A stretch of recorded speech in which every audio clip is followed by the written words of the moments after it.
Saudaraku, klub Liga Voli Korea Daejeon Jungwon Jangrespak resmi menunjuk Kim Seon sebagai kapten baru di Liga Voli Korea 2024-2025.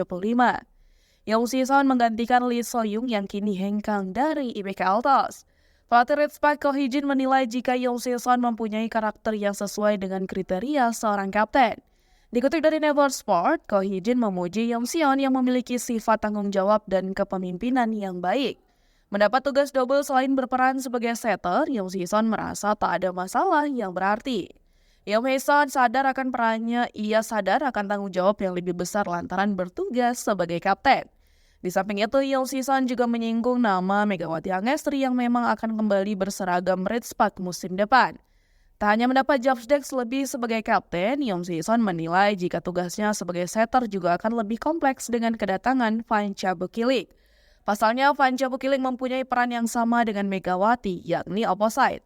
Adapun saat ini, Megawati masih menjalani tugasnya bersama Jakarta Bin yang bakal berjuang mengarungi Final Four Proliga 2024. Setelah Proliga 2024 rampung, Megawati anti libur dan langsung terbang ke Korea Selatan untuk bergabung bersama para pemain Redspak lainnya. Untuk jadwal Liga Voli Korea 2024-2025 rencananya akan bergulir mulai 19 Oktober 2024 mendatang.